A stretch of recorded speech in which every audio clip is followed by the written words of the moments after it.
Não tem problema, levanta aí o seu celular, coloca aí no aplicativo da Bíblia, erga aí, vamos fazer a nossa declaração. Esta é a minha Bíblia, eu sou o que ela diz que eu sou, eu tenho o que ela diz que eu tenho, e eu posso fazer o que ela diz que eu posso fazer.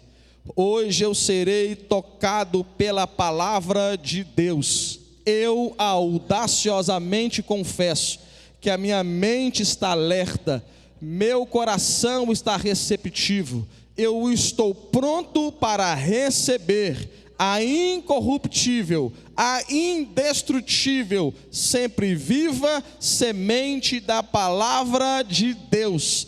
Eu nunca mais serei o mesmo, nunca, nunca, nunca, no nome de Jesus. Amém. Graças a Deus. Pode se assentar, por favor. Abra aí o seu coração, abra a sua Bíblia, Tiago, Epístola de Tiago, capítulo de número 1, capítulo 1, versículo 22. Tiago, capítulo 1,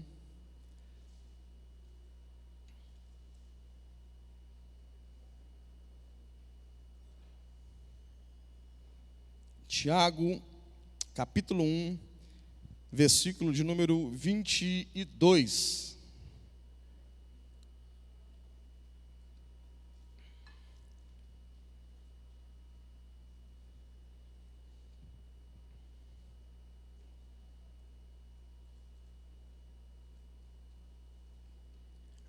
Tiago, capítulo 1, versículo de número 22. Vamos à leitura do texto. Diz assim: tornai-vos, pois, praticante da palavra e não somente ouvintes, enganando-vos a vós mesmos. Porque se alguém é ouvinte da palavra e não praticante, assemelha-se ao homem que contempla num espelho o seu rosto natural, pois a si mesmo se contempla e se retira, e para logo se esquece de como era a sua aparência. Mas aquele que considera atentamente na lei perfeita, lei da liberdade, nela persevera, não sendo ouvinte negligente, mas operoso praticante, esse será bem-aventurado no que realizar. Pai, a tua palavra é viva e eficaz, é mais penetrante do que qualquer espada de dois gumes, capaz de penetrar ao ponto de dividir juntas e medulas, alma e espírito, e discernir pensamentos e propósitos do coração humano. Deus, que a tua palavra possa penetrar em nós, até mesmo em áreas da nossa vida que nós nem sabemos, áreas que de repente está no nosso inconsciente, possa liberar verdades dentro de nós que nós nem sabemos que elas precisam ser liberadas. Faça isso conosco, que não seja esta uma palavra persuasiva de sabedoria humana, mas em demonstração de espírito e poder, Pai. Deus, que a sua unção, espírito de sabedoria e de revelação seja liberada aqui, Pai, de modo que possamos ter a mente, o coração, os olhos espirituais abertos para receber a tua palavra, em nome de Jesus. Quantos creem nisso, digam amém. Irmãos, pouquíssimas vezes aconteceu o que aconteceu essa madrugada comigo. Eu tive um sonho, e no sonho eu ministrava essa palavra. Eu posso dizer como os profetas, veio a minha palavra do Senhor. Isso não acontece sempre, tem algumas experiências em Deus trazer uma palavra específica, mas dessa forma foi a primeira vez que veio para mim. Não acontece sempre, Deus me dá um sonho eu ministrando essa palavra. Tanto que de manhã eu ministrei uma palavra, eu iria ministrar essa mesma palavra à noite, né? Mas de repente eu lembrei, à tarde eu lembrei do sonho, eu lembrei de algumas passagens, eu entendi, Deus quer falar isso conosco. E esta, como diz o pastor Silas Malafaia, tem palavra que é para o culto, tem palavra que é para depois do culto. Essa palavra é para depois do culto. O que você vai fazer com essa palavra quando você for embora, a partir de hoje, que vai definir aquilo que você vai viver em Deus. Irmãos, desta palavra, não porque eu estou pregando, mas daquilo que Tiago está ensinando para nós aqui, nós vamos ver isso. depende o nosso ano da vitória, uma vida em vitória, porque nós precisamos ser praticantes da palavra. Se você pegar aí o versículo 22, tornai-vos, pois, praticante da palavra, e não somente ouvinte, enganando-vos a vós mesmos. A palavra tornai-vos, pois, praticante, não somente ouvinte, a palavra ouvintes aqui do grego, traz a ideia, eu fui pesquisar no comentário do D.L. Moody, traz a ideia daquelas pessoas que apenas ouviam, mas ainda não haviam se tornado discípulos. Ou seja, pessoas que ouviam, poderia, por exemplo, ser uma sinagoga ou não, mas pessoas que iam ao lugar de ouvir os ensinamentos, mas ainda não havia no seu coração decidido se tornar um discípulo. Porque discípulo é uma coisa, ouvinte é outra. Então a ideia é, não seja apenas alguém que ouve sem compromisso. Aqui no versículo de número 25, o Tiago fala ouvinte negligente, alguém que ouve, mas vai negligenciar aquilo que ouviu, ou seja, tanto faz, tanto fez. Eu ouvi, apenas ouvi, e não me interesso em fazer nada com aquilo que eu ouvi. Então a ideia é, Deus não quer, ou Deus não nos chamou para sermos ouvintes negligentes. Deus nos chamou para ser praticante operoso da palavra de Deus. Eu posso ouvir um amém por isso? Deus chamou a gente para isso. Irmãos, Deus não chamou a gente para ouvir a palavra de domingo a domingo, de terça a terça, de semana a semana, e apenas ouvir. Há um chamado do coração de Deus para nós, para que apliquemos, para que a gente transforme em sabedoria prática aquilo que Deus está nos ensinando, irmãos. Então, nosso sucesso ou a nossa vida espiritual depende. Ouvir é bom, amém? Ouvir é bom. Mas a nossa vida espiritual, nós temos duas experiências: a experiência de porta e a experiência de caminho. E na experiência de caminho, na caminhada cristã, nós vamos precisar aplicar aquilo que nós estamos ouvindo, irmão. Senão, nós não teremos uma vida espiritual e tampouco uma vida no sentido físico também, porque a palavra de Deus ela não é só para o aspecto espiritual, mas também sabedoria prática de vida. Se a gente não aplicar, nós vamos deixar de viver a vida abundante que Deus tem para nós. Enquanto eu lia isso, e eu lia lá o comentário de D.L. Moody, de alguém que é um ouvinte negligente, alguém que é apenas um ouvinte, mas ainda no seu coração não tem a responsabilidade de se tornar discípulo. Eu me lembro de um caso que eu fui numa escola, tinha alguns discípulos nossos da igreja lá na escola. Eu fui nessa escola, e tinha um jovem lá que estava dando trabalho para o professor, e foi levado à diretoria. Eu estava lá naquele momento, e o diretor perguntou algo lá para aquele menino, que era uma pegadinha, eu caí, na minha cabeça eu respondi errado. O diretor perguntou assim para aquela criança, assim, adolescente: escola é lugar de quê? Aquele tom assim, né? Escola é lugar de quê? Aquele garoto prontamente respondeu: lugar de estudar. Na minha cabeça eu tinha respondido: lugar de estudar. Aí aquele diretor respondeu, falou assim: escola não é lugar de estudar. Aí eu já olhei e falei: eu quero aprender algo novo aqui agora. O diretor falou assim: escola não é lugar de estudar. Escola é lugar de assistir aula. Estudar, estuda na sua casa. E era uma comunidade, um lugar carente. E aquele diretor olhou para aquele jovem, aquele adolescente, e concluiu, falou assim: ó, eu também dou aula em uma escola particular.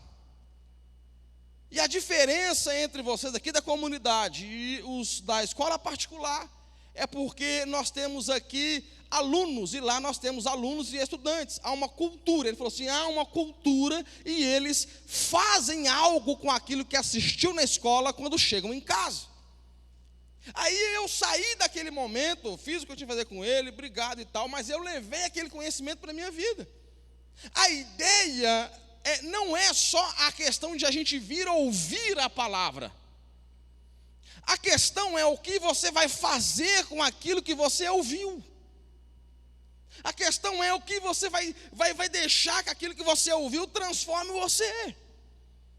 Irmãos, quem ministra a palavra, sabe o que você dá de presente para quem ministra? A sua atenção.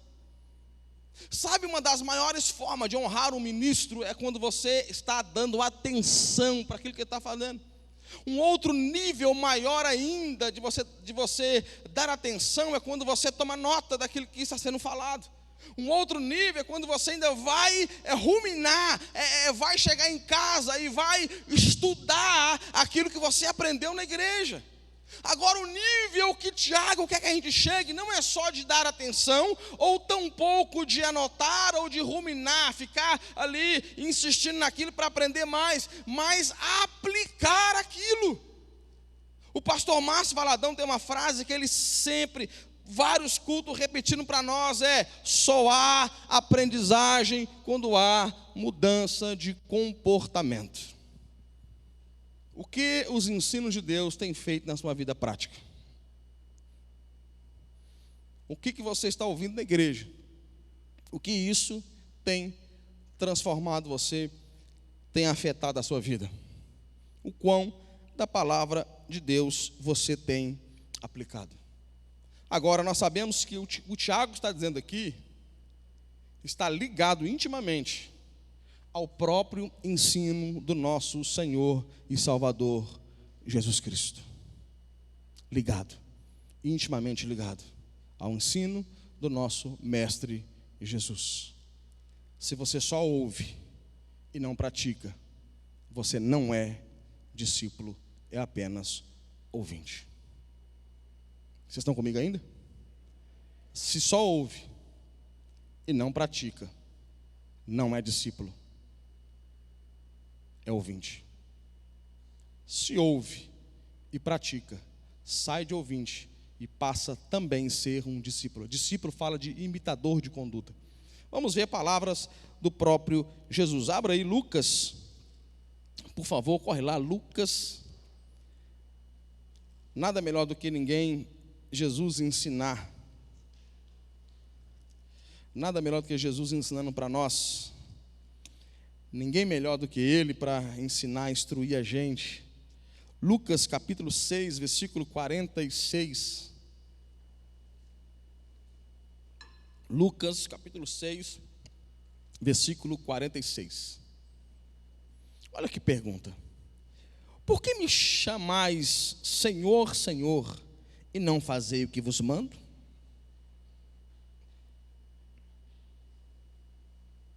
Por que me chamais Senhor, Senhor, e não fazeis o que vos mando?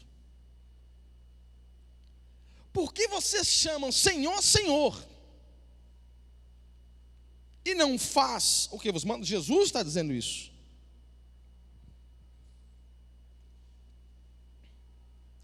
Porque fala Senhor, Senhor, e não faz o que vos mando? Ou seja, Jesus estava chamando a atenção dos seus ouvintes a não gere uma distância entre o que vocês têm o privilégio de ouvir os meus ensinamentos e aplicar aquilo que eu ensino para vocês. Ou seja, em outras palavras, vocês só poderão ser meus discípulos se vocês fizerem de fato o que eu vos mando. Lucas capítulo 11, versículo 27 e 28. Lucas capítulo 11, versículo 27 e 28. Esse texto aqui é tremendo. Ora, aconteceu que ao dizer Jesus essas palavras, uma mulher que estava entre a multidão exclamou e disse-lhes: bem-aventurada, falando para Cristo, né? Bem-aventurada aquela que te concebeu e os seios daqui te amamentaram. Agora, olha a resposta de Jesus. Ele, porém, respondeu: antes, bem-aventurados são quem, irmãos? Quem? Os que ouvem a palavra de Deus e a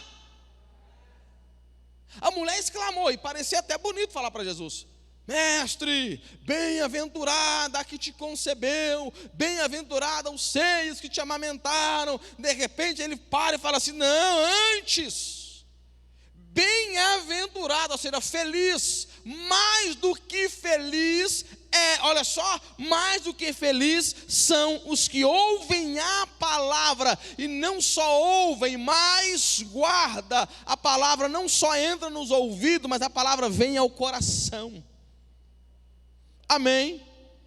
Bem-aventurado aquele que não ouve a palavra de Deus relaxadamente, mas aquele que ouve e guarda. Lembrando que a palavra guardar aqui não é só a ideia de guardar no sentido de memorizar ou de trazer junto. A ideia é guardar para usar em ocasião necessária. Olha que Davi disse: guardei, escondi a tua palavra para não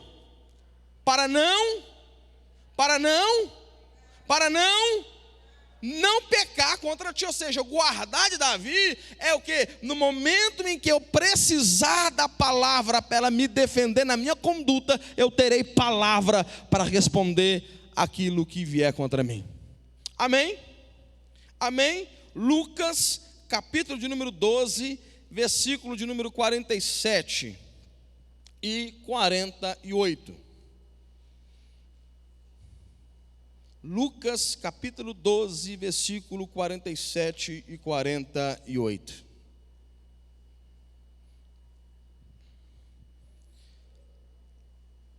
Aqui a partir do versículo 35, eu não vou ler tudo por questão de horário, mas depois se você quiser ler o contexto, por favor, leia. É a parábola do servo vigilante. Ele vai contar uma parábola, que o seu senhor se ausentou, e quando ele foi voltar, ele queria encontrar o servo vigilante fazendo a vontade do seu senhor. Agora o 47, 48, olha que tremendo isso aqui. Quando ele vier, olha o 46. Virá o senhor daquele servo em dia que não espera, em hora que não sabe, e castigá-lo-á, lançando-lhe a sorte com os infiéis. Agora olha o termo que ele usa. Olha a régua de medida. Aquele servo, porém, que conheceu a vontade do seu senhor e não se aprontou, nem fez segundo a sua vontade, será punido com muitos açoites. 48. Aquele, porém, que não soube a vontade do seu senhor e fez coisas dignas de reprovação, levará poucos açoites. Mas aquele a quem muito foi dado, muito será exigido. E aquele a quem muito se confia, muito mais lhe pedirão. Isso é uma chave para nós que servimos a Deus. Porque ele diz, quando o Senhor, 2 servos estão tendo conduta reprovável, 2. O que conheceu a vontade de Deus, toma muito açoite. O que não conheceu, leva poucos açoites. Quem foi muito dado, muito será cobrado. É por isso que Tiago, no capítulo 3, no versículo 1, diz que os mestres receberão um juízo mais severo ou mais duro juízo. Por quê? Porque Deus está cobrando aquilo que você ouviu. Deus está chamando a responsabilidade aquilo que você escutou. Deus está clamando um povo que coloque em prática aquilo que ouviu. Lembrando, os 2, entenda, toda quebra da lei traz consequência. Eu posso ouvir um amém? Toda quebra da lei traz consequência. Toda negligência de princípios vão trazer consequências. Agora, no contexto que eu estou pregando, contextualize a minha palavra, por favor. Há uma diferença entre quem ouviu e quem não ouviu. Há uma diferença entre quem sabe e quem não sabe. O privilégio que você tem de ouvir a palavra, não só aqui nos cultos, mas na internet, com amigos, com outros pastores, você tem um privilégio de ouvir. Agora a questão é, Deus está cobrando de nós. Deus está cobrando da gente uma postura em relação àquilo que nós estamos ouvindo dele. Amém? Amém? Olha que tremendo. O servo que conhece ou conheceu a vontade do seu Senhor.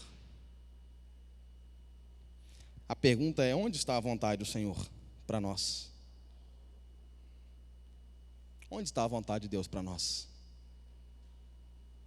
Onde está a vontade de Deus para nós? Onde nós temos a vontade de Deus? Irmãos, a coisa é tão séria. Abra sua Bíblia na grande comissão, Mateus 28, 18. Mateus 28, 18. Eu quero 20, 18 é contexto. Olha só. Jesus aproximou-se, falou-lhes dizendo: toda autoridade me foi dada no céu e na terra. Ide, portanto, fazei discípulos de todas as nações, batizando-os em nome do Pai e do Filho e do Espírito Santo. Perceba que o imperativo do texto não é ide. O ide é um gerúndio, pode ser indo. Agora, o imperativo do texto é fazei. Fazei é ordem. Fazer o quê? Fazei discípulos. Fazei discípulos. Há uma ordem de Deus para todo cristão fazer discípulos e batizar em nome do Pai, do Filho e do Espírito Santo. O texto não acaba, aí tem ponto e vírgula. O texto não acabou, não é ponto final. Em nome do Pai, do Filho e do Espírito Santo, ensinando-os a guardar todas as coisas que vos tenho ordenado.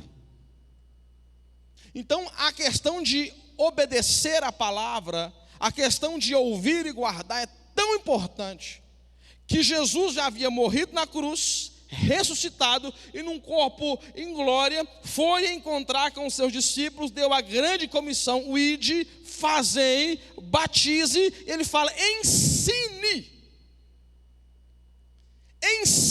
a guardar tudo que eu vos tenho ordenado. Irmãos, a pergunta é, o que é uma ordem? O que é ordem? Ordem. Lembrando, irmãos, que aqui é um reino, nós estamos dizendo de um reino. Lembrando que alguém que recebeu Jesus, se ele é um discípulo, ele é um cristão, ele orou assim: Senhor, eu te recebo como Senhor e Salvador. Ou seja, ele não é só seu Salvador, ele é o seu dono. Ou então você não é cristão. Ou então você manda na sua própria vida. Ou então você é senhor de você mesmo, ou quem comanda você, como diz o Paulo, é o seu ego, é o Deus do ventre, é o Deus da sua vontade. Agora, se nós somos servos, olha a palavra, servos, não, pastor, na nova aliança a gente é filho, amém, então você é um filho que serve. Servo de Jesus. Agora pensa numa figura de um rei que deu uma ordem. O que você fala para a ordem? Sim, Senhor. Você não tem outra coisa para falar. Quem não serviu o exército aqui é o TG? 1, 2, 3. Quando você recebeu uma ordem, o Dani Civil está aqui pertinho, Dani, tinha lá a opção de você falar assim, não. Não tem opção de falar não. Do governo terreno, de hierarquia militar. Falou, faz. Ô sargento, gostei muito desse negócio, não. Deixa para amanhã. É na hora. Porque é uma ordem. Ensinando a guardar todas as coisas que vos tenho ordenado. Agora nós tratamos princípios imutáveis da palavra de Deus como se nós tivéssemos escolha cristã de cumprir ou não.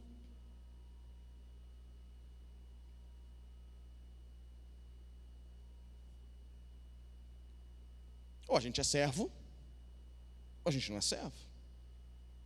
Jesus poderia falar muitas coisas. Aqui o texto é pequeno, porque Jesus, ele fala o necessário, o mais importante. Vão, preguem, batizem, ensinem. Ensinar o quê? Aguardar. Aguardar o quê? O que eu vos ordenei. O que eu vos ordenei. Irmãos, o que eu vou falar aqui, por gentileza, coloque amor nas minhas palavras, não pegue como um julgamento. Por favor, eu estou falando com amor.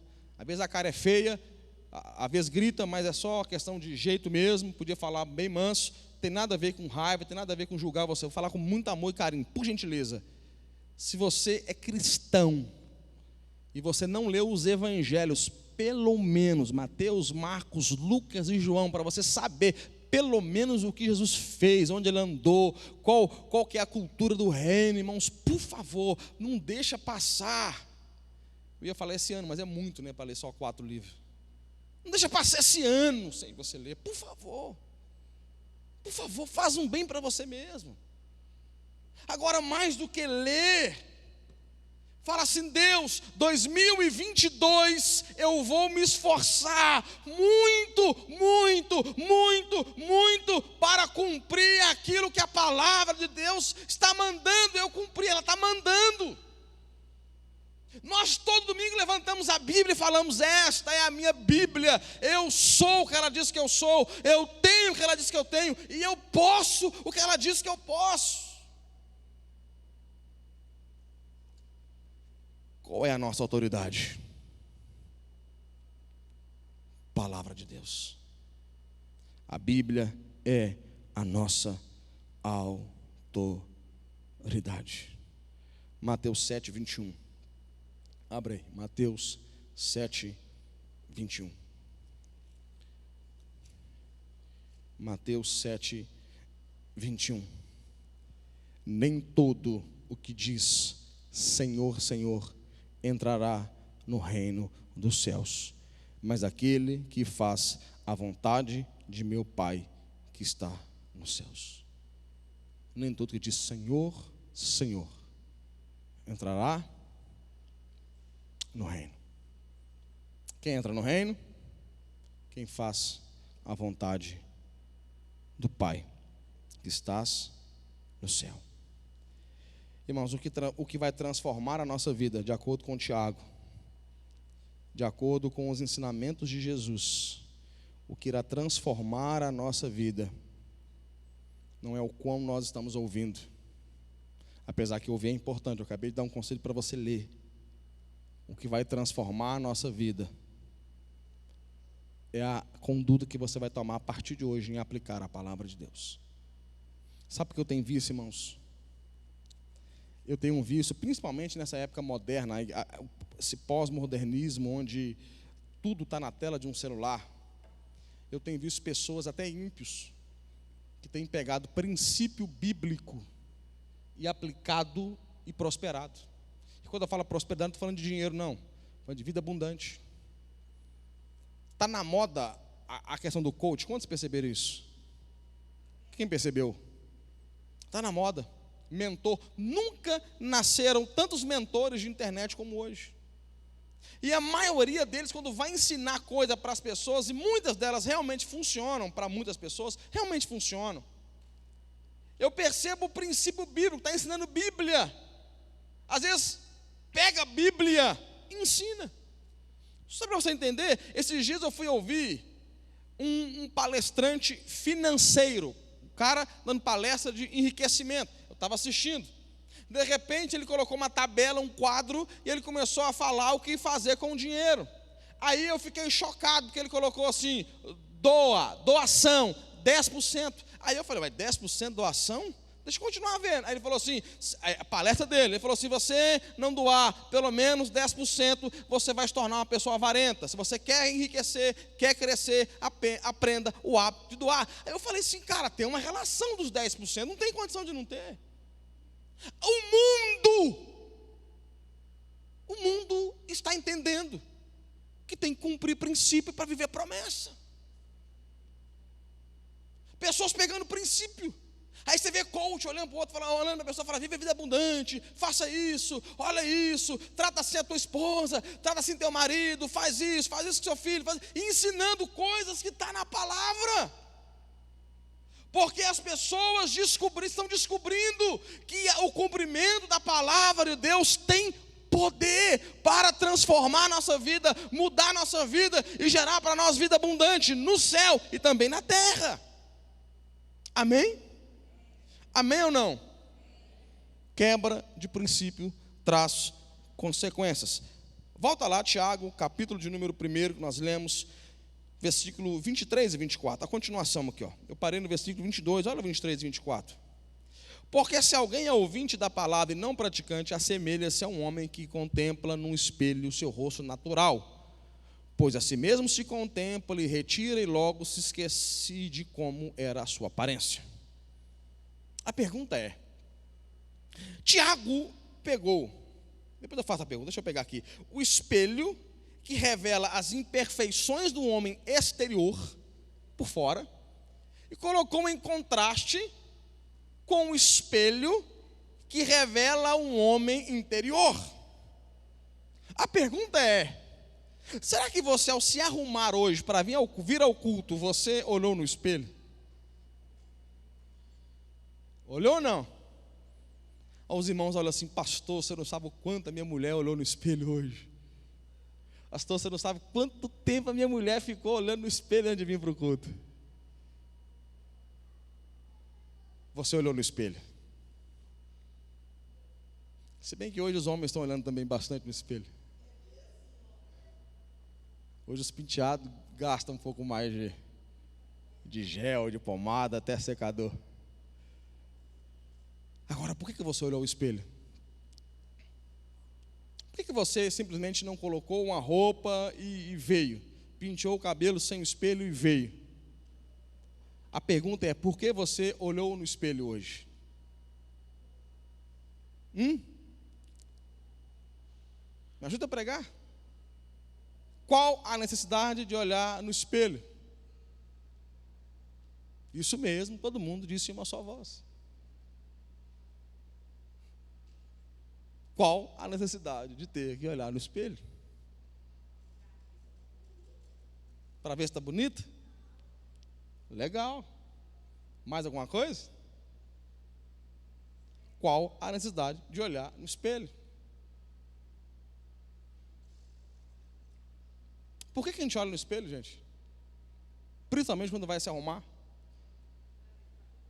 Para ver se está bonito? 2 votos já.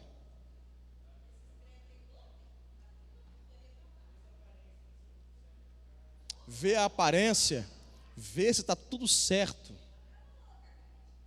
Os crentes começaram. Agora, olha o contraste. Tiago colocou o espelho que revela a nossa aparência externa, em contraste com o espelho que revela o nosso homem interior. Nós olhamos o espelho físico que vai revelar o nosso homem físico, externo, o que nós somos por fora, o que nossos olhos podem ver. Só que o contraste é com o espelho que vai revelar quem nós somos no lugar que olhos naturais não podem enxergar. Então, quando nós olhamos no espelho,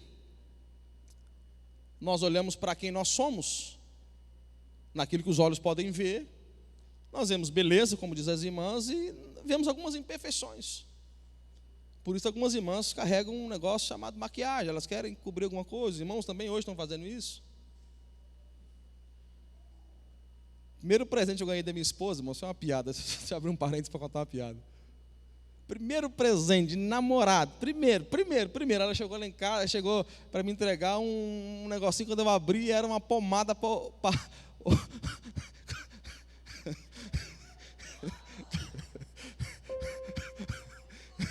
não consegui nem falar, não dá de rir. Ela achou que eu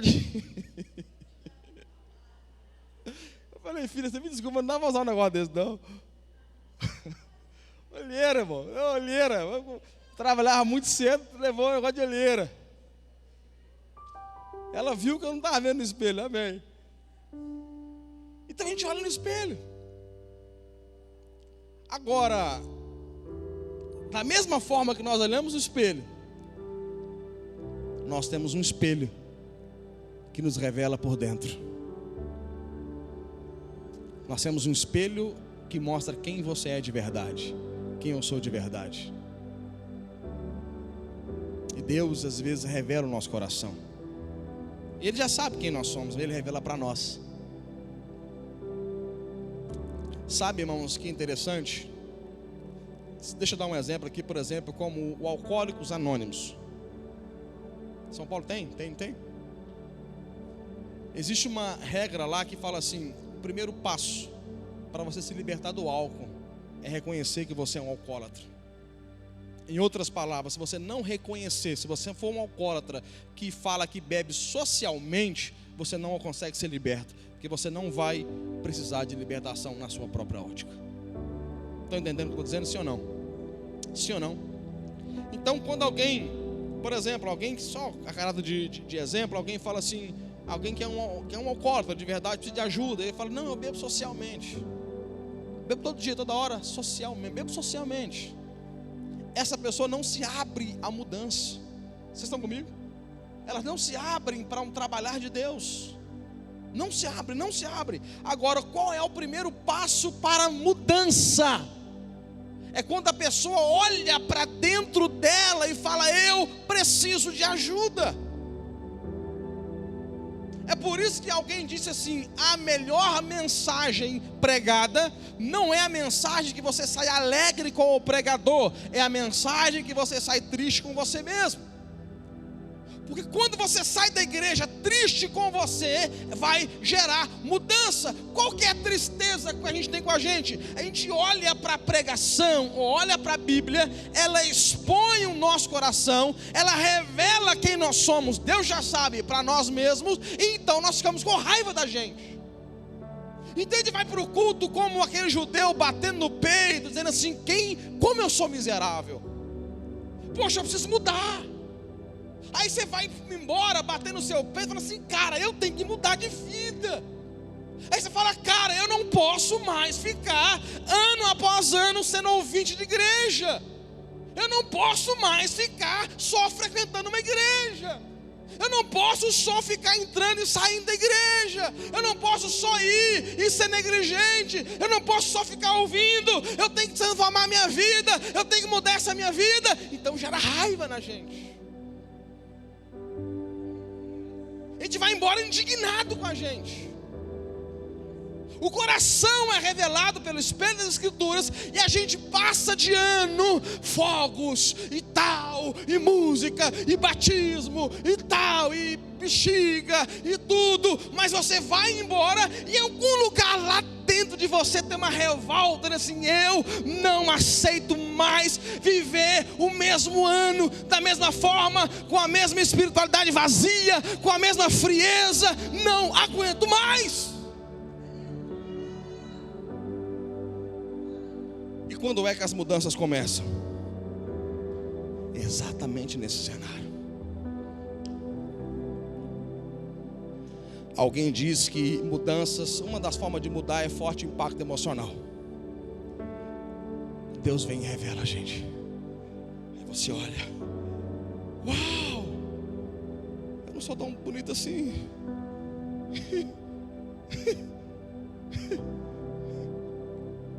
Você olha e fala: uau, eu não sou tão bonito. E quando é Deus que está fazendo, irmãos, lembra do Paulo, o apóstolo Paulo? Quando ele estava perseguindo a igreja, matando crente, batendo em pessoas, prendendo inocente, ele olhou e disse: eu sou irrepreensível. Aí ele converteu, virou o maior pregador, o maior escritor, o maior missionário, foi ao terceiro céu, o homem que mais orava, e disse: eu sou o pior dos pecadores. Porque quanto mais próximo da luz você está, mais seu coração é revelado. Amém. Amém. Quanto mais com Ele você está, quanto mais você cumpre. É por isso que o Agostinho de Hipona dizia: o conhecimento de Deus tende a me humilhar. O conhecimento de Deus, ele tende a humilhar a gente. Porque, irmãos, eu escutei uma frase lá no Carisma que eu nunca mais vou esquecer. Disse assim: a boa teologia te coloca de joelhos. De joelhos. Quebrantado. Com o rosto no chão. Boca no pó. Sabe o que eu tenho orado? Um dos homens mais extraordinários que eu conheci, pastor Maisel. E eu estou orando por isso. Ele sabe como que ele despedia, terminava as aulas dele? Professor de missiologia. Ele terminava as aulas assim, na bênção apostólica, ao invés dele falar assim, que a graça e a paz, ele terminava assim, vai debaixo do incômodo do Espírito Santo. No começo eu achava aquele negócio meio esquisito, depois eu comecei a entender. Quando ele começou a dar as aulas, eu comecei a entender. Permita ser tocado pelo Espírito Santo. E naquilo que o Espírito Santo te mostrar. Se eu falar para você é legalismo e não gera mudança nenhuma. Mas se o seu coração for desvendado pela palavra de Deus, aí é evangelho, gera mudança.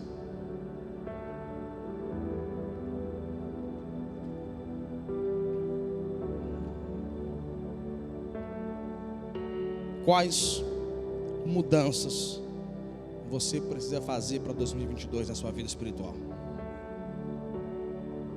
Quais mudanças você precisa fazer em 2022 para a sua vida espiritual? Quais? Uau. Eu sou o que a Bíblia diz que eu sou. Então você tem que começar a tomar posse do que a Bíblia declara sobre você. Aquilo que no espiritual está disponível para você. E não é doutrina de homens, não é o que homem diz, não é o que homem, é o que a Bíblia está falando a seu respeito, declarando sobre você. É um ano de fé, amém? É um ano de declarar, de pegar essas verdades espirituais. Eu posso o que ela diz. Então é um ano de você falar assim, eu posso. O que a Bíblia diz que eu posso? Eu posso. Então eu posso. Irmãos, o pastor Márcio fala uma coisa. Estou falando de princípios e obedecer os princípios. Olha o pastor Márcio fala. O cristão pode fazer qualquer coisa. Ele só não pode pecar.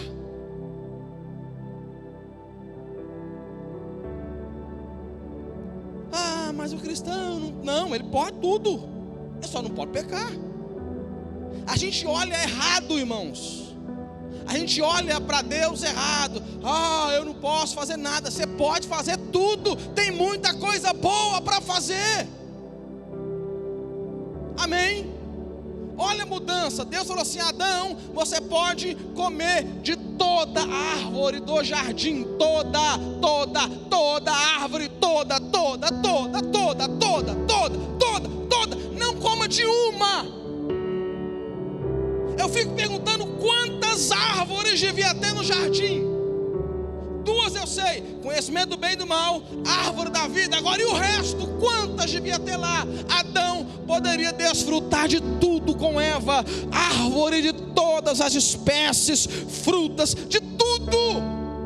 Mas nós ficamos olhando para uma árvore, como se no jardim tivesse uma árvore só. E ele ficasse assim olhando, andando na árvore. Só tem uma, eu não posso comer dela. Só tem uma, queria comer dessa árvore. Eu não posso. Deus é um carrasco, né? Eu não posso comer dessa árvore. Só tem essa árvore. A gente olha para o jardim como se tivesse uma única árvore. Mas Deus falou: viva, coma de tudo, desfruta, seja uma bênção. Eu criei para você, eu entreguei para você. Quando você abriu os olhos, estava tudo aqui, estava tudo pronto. Só não coma daquela.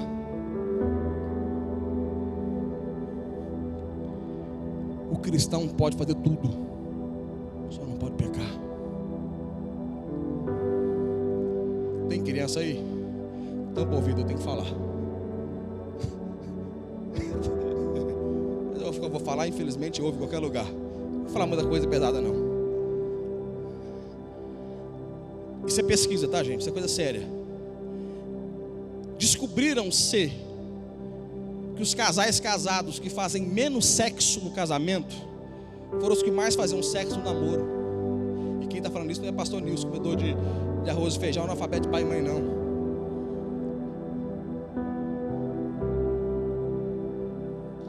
Os casais que entraram para o casamento e já faziam as coisas no namoro, tende a ter mais frieza espiritual, frieza conjugal, íntima, do que os casais que se guardaram para o casamento. Quem está dizendo isso não sou eu. E sabe por que essas coisas acontecem? Porque a gente acha que só tem uma árvore. Oh, Deus é um Deus de proibição. Não, filho, nós temos, só porque eu estou no assunto, é só exemplo, nós temos um livro inteiro da Bíblia, um livro inteiro, Cantares de Salomão, um livro inteiro para ensinar as pessoas como é que as crianças têm que sair para a salinha. Estou brincando. É Bíblia ou não é, irmãos? É Bíblia ou não é Bíblia? É Bíblia ou não é Bíblia? Está aí. Aí Deus está dizendo assim: filho, desfruta. Desfruta. Só não desfrute em pecado, porque tem consequência. Só um exemplo, eu poderia usar tantas outras coisas. Estão comigo? Estão comigo? O que tem que ser praticado? Irmãos, cada um de nós aqui, cada um de nós, estão em casa, cada um de nós temos uma área mais vulnerável. Todos nós. Todos nós. Todos nós. Uma área vulnerável. Todos nós. Uma tendência. Nós temos fraquezas diversas, mas todos nós temos uma inclinação a mais para determinadas coisas. Sim ou não? Agora, isso não é desculpa para nós não cumprirmos o que está escrito nesse livro. Para concluir, versículo 25, Tiago terminou dizendo assim: olha o Tiago terminando dizendo assim: se você cumprir, você será bem sucedido em tudo que fizer. Sabe o que Deus falou para Josué? Ô Josué, 1:7 em diante. Quer ser bem sucedido, Josué? Quer ter uma vida extraordinária? Quer entrar nessa terra e levar o povo? Quer deixar uma herança abençoada? Medita nesse livro, dia e noite. Cumpra esse livro. Não desvida esse livro nem na esquerda nem na direita. Ô Josué, seja forte. Eu vou ter que ler essa parte. Coloca na tela para mim aqui. Josué 1:7. Veio uma chave no meu coração, eu tenho que ler. Josué 1:7. Eu queria pedir os diáconos para já organizar os elementos da ceia, por favor. Tão somente ser forte e muito corajoso, para teres o cuidado de fazer segundo toda a lei que meu servo Moisés te ordenou. Dela não te desvies nem para a direita e nem para a esquerda, para que sejas bem sucedido por onde quer que andares. Olha a chave do versículo aqui, ó.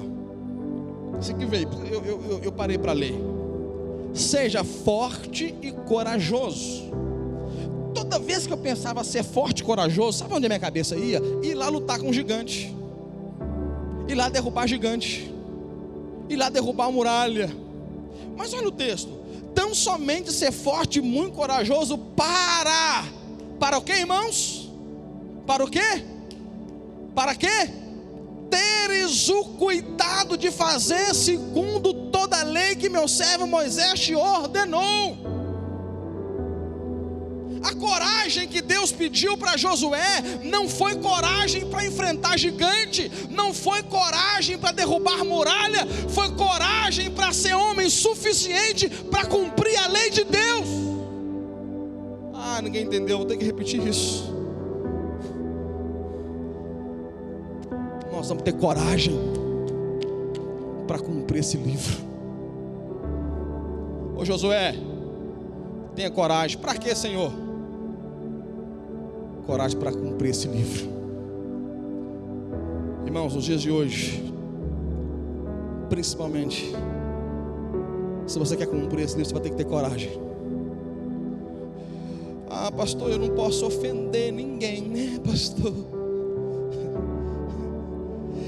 Eu vou beber pelo menos um pouquinho, pastor, porque afinal de contas é inconveniente. A pessoa comprou a cachaça para mim.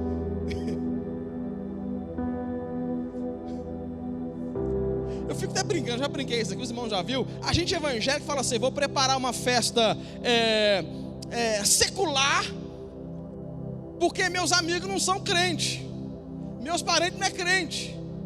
Só que você que é crente, nunca prepararam para você um ambiente cristão, porque você foi no festa dos outros. Ou alguém bota louvor na festa quando você chega com seus filhos. Oh, chegou o Nilson, bota louvor. Nunca, nem para pastores fazem isso, moço.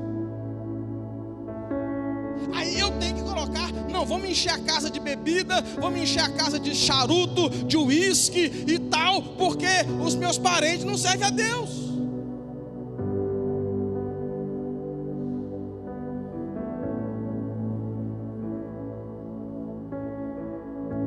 Irmãos, tem que ser corajoso. Jovens hoje na escola, ter coragem de falar assim: ó, eu estou me guardando para minha esposa, eu estou guardando para o meu marido, eu estou guardando a minha vida, o meu corpo, para a pessoa que Deus tem para mim. Tem que ser corajoso e corajosa. Tem que ter peito, tem que ter culhão para falar assim: eu não vou nessa. Eu não bebo, porque a palavra não quer que eu bebo. Eu não fumo, eu não faço. Por quê? Porque esse livro proíbe. Tem que ser corajoso. Roda de amigo, aí a gente chega lá, roda de amigo, aí tá os caras contando piada, aí entra uma piada imoral. Tem que ser corajoso para não rir. Fala assim: cara, eu não curto. Sabe o que a gente faz? Sorrisão amarelo. Porque a gente às vezes não tem coragem. Quem já ouviu falar em evangélico camaleão? Quem conhece o evangélico camaleão? Ele consegue mudar de cor, ele se adapta, ele só é crente no meio de crente, porque ele não tem coragem de falar assim: ó, eu sirvo a Deus. Ô Josué, seja forte, seja corajoso. Quer uma coisa? Prega sobre homossexualismo, aí vai ser atacado. Aí vai crente, olha que discrepância, vai crente para a internet falar que pastor é homofóbico porque leu a Bíblia.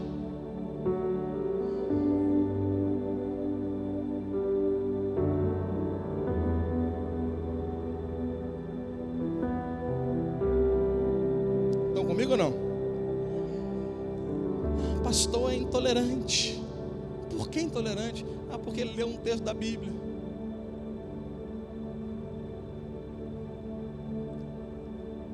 Nós precisamos de coragem suficiente para cumprir esse livro.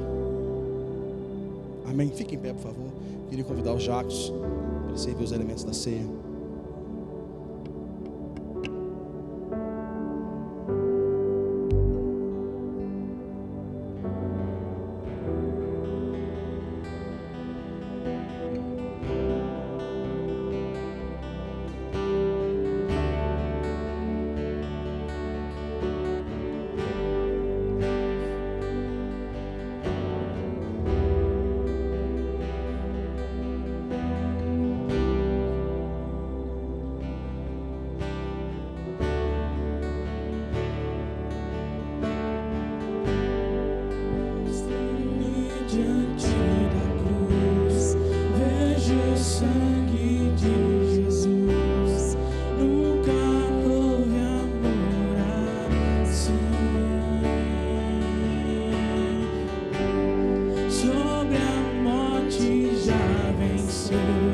Sua glória o céu encheu.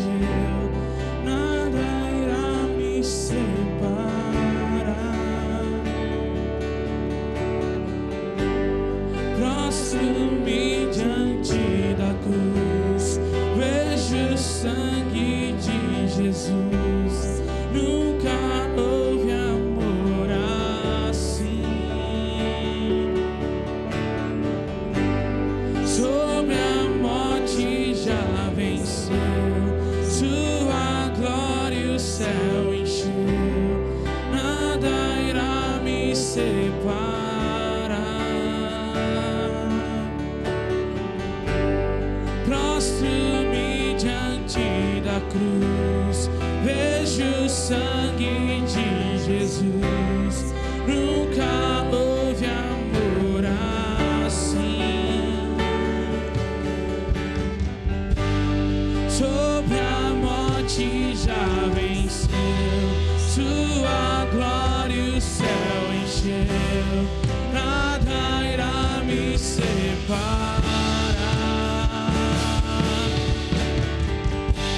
E prostro-me diante da cruz, vejo o sangue de Jesus.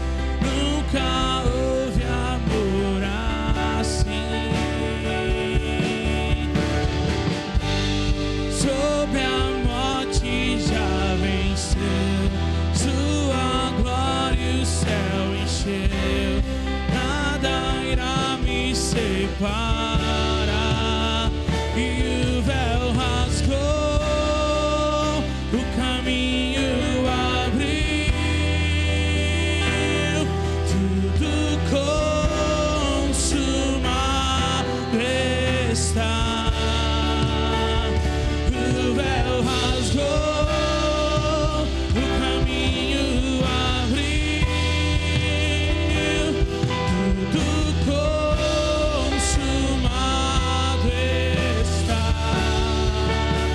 E o véu rasgou, o caminho abriu, tudo consumado está. E o véu rasgou, o caminho abriu, tudo consumado está.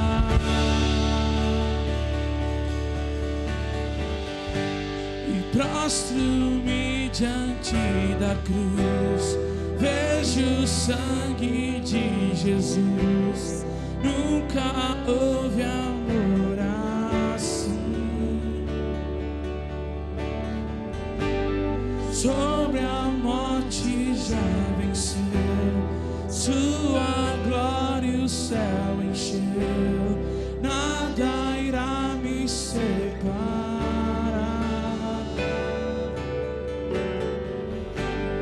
Prostro-me diante da cruz, vejo o sangue de Jesus. Nunca houve amor assim. Sobre a morte já venceu, sua glória o céu encheu. Nada irá me separar. Rasgou, o caminho abriu, tudo consumado está. O véu rasgou, o caminho abriu, tudo consumado está. Aleluia. Talvez alguém fale: pastor, a mensagem foi radical. Radical, você está nas mãos aí agora. Radical não é outra coisa senão subir numa cruz. Ter coragem para subir nu numa cruz. Ter coragem para apanhar. Coragem suficiente para levar adiante o evangelho até as últimas consequências. Quando nós olhamos para esse símbolo, que é esse vinho, né? Esse suco de uva que simboliza esse sangue de Jesus, e o pão que simboliza o corpo de Jesus, nós olhamos para símbolo de algo ou de alguém que levou o que creu até as últimas consequências. A última oração no monte dele foi: Senhor, aliás, Pai, se possível, passa de mim esse cálice, mas seja feita qual vontade? Qual vontade? Sabe o que Jesus está dizendo? Se a sua vontade é cruz, eu estou pronto, porque eu vim para obedecer. Eu vim para obedecer. Quando nós olhamos para a ceia, 1 Coríntios 1:23, olha o que Paulo disse aqui: eu recebi do Senhor que também vos entreguei. Ou seja, a ceia não é uma invenção do Paulo, mas é uma invenção nossa. Nós estamos entregando para você o que nós recebemos. O partir do pão, nós estamos entregando o que nós recebemos. Agora, em coerência com a mensagem pregada, versículo 28, examine-se, pois, o homem a si mesmo, e assim coma do pão e beba do cálice. Esse versículo foi interpretado errado muitos anos. A pessoa falava assim: eu não posso tomar ceia porque eu pequei. Não é isso que o texto está dizendo. Você não pode tomar ceia, fulano, porque você pecou. E o homem tirava a ceia que é de Deus da pessoa. O texto diz: examine o homem a si mesmo e coma. Examine e coma. Examinou? Agora coma. O que é examinar? Como que eu posso examinar meu coração? Segundo a minha opinião? Segundo a minha ótica? Ou eu preciso examinar meu coração com a palavra e com o Espírito? Agora, sabe qual é a boa notícia, irmãos? É examinai e comei. Ou seja, você se examina, descobre algo, descobriu algo, pede perdão para Deus, come, e quando você for embora, você se compromete em não fazer mais. Isso é evangelho. Isso é evangelho. Momento da ceia: sangue, corpo moído, alguém que leva até a última consequência. Eu me examino mediante o sangue e o corpo de Jesus, e no mínimo eu preciso dar uma resposta ao que Jesus fez na cruz, para não tornar, como diz Hebreus, tornar o sangue de Jesus em vão, ou ultrajar o sangue de Cristo. Como é que eu faço isso? Colocando a minha vida diante do altar de Deus. É por isso que nós precisamos examinar a nossa vida diante da ceia. O examinar não é para você deixar de comer, é examinar para você falar assim: Pai, eu sei que tem isso, mas a partir de hoje eu vou me esforçar para que na próxima ceia eu não tenha que me arrepender do mesmo pecado. Já se examinou? Já se examinou? Todos nós comamos o pão e bebamos o cálice. A morte venceste, o véu tu rompeste, a tumba vazia agora está, o céu te adora, proclama a tua glória, pois ressuscitaste, vivo está, és invencível, inigualável, hoje pra sempre reinarás. Teu é o reino, tu é a glória, acima de todo nome está.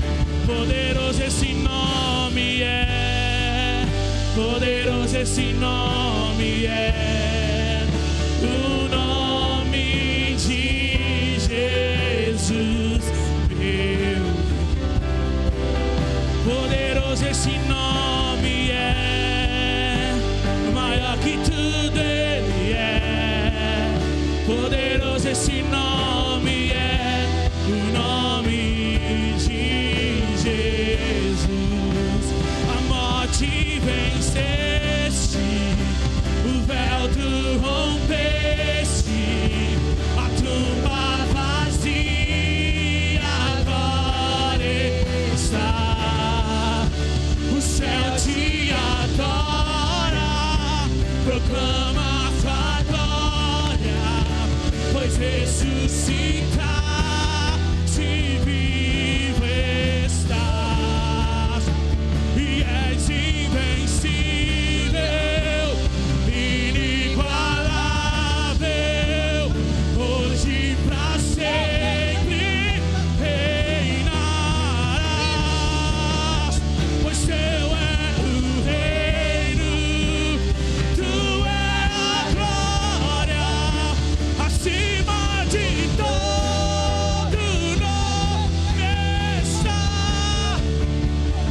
Poderoso esse nome é, o nome de Jesus, meu Rei.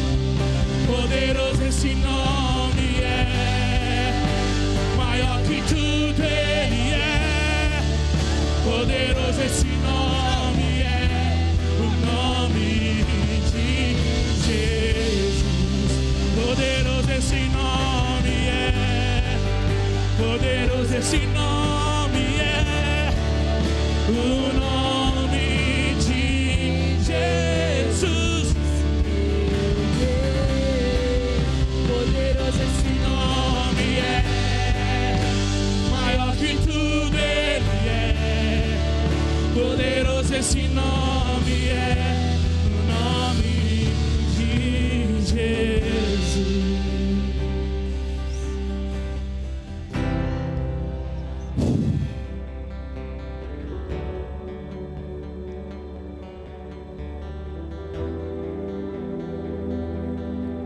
Há uma unção nesse lugar, irmãos.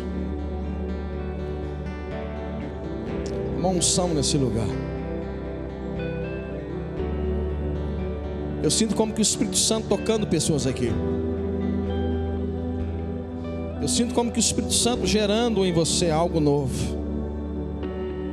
Eu sinto como que Deus gerando em você uma sede nova, uma fome nova espiritual, para uma espiritualidade nova.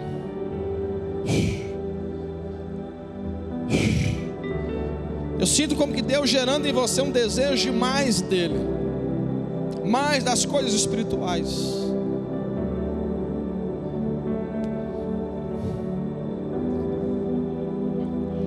E o maior problema em relação ao pecado, irmãos, não são nem as consequências, é porque o pecado rouba o melhor de Deus para nós.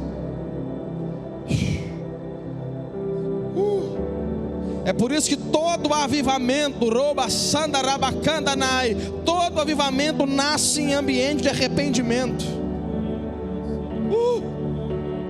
Não existe nenhum avivamento na história, que não tenha nascido num ambiente de choro pelo pecado, de arrependimento, de lágrimas, de revolta pessoal com a própria vida.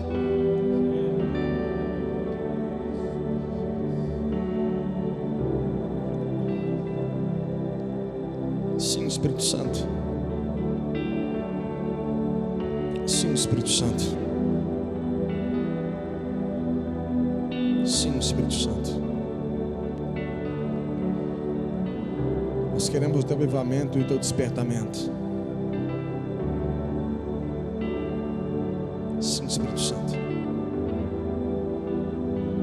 Só o Senhor pode fazer.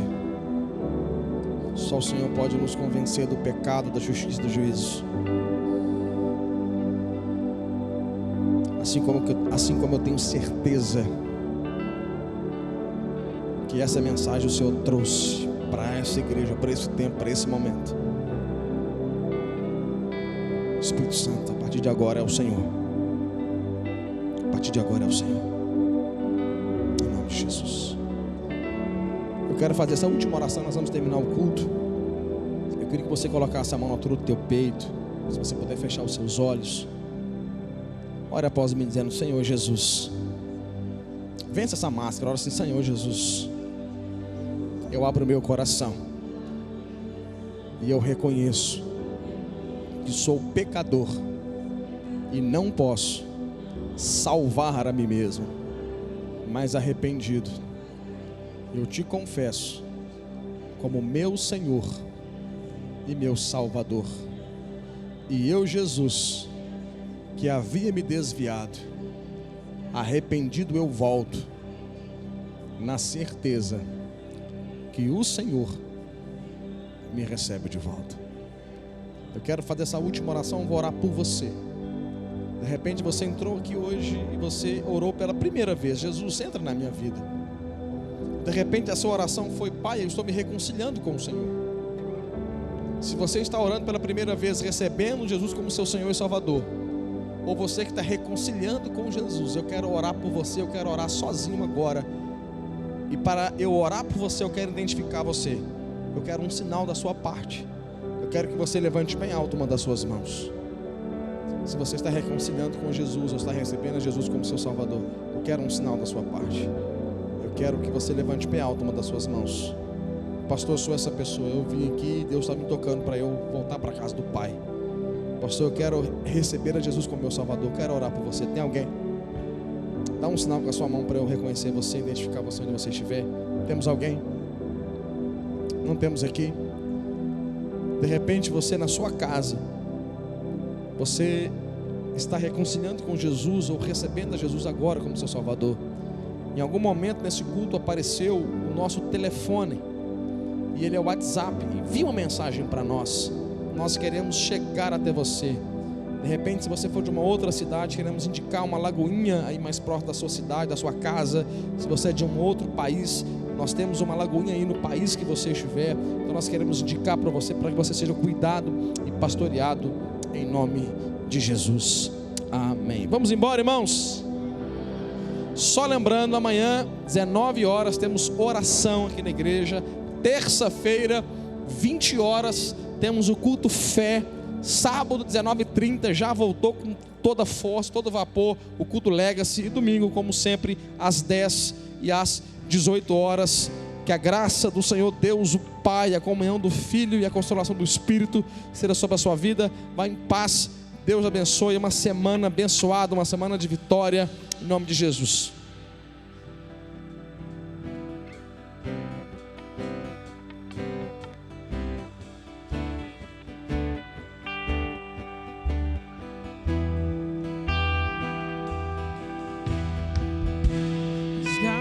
Secos de uma árvore qualquer, onde ninguém jamais pudesse imaginar.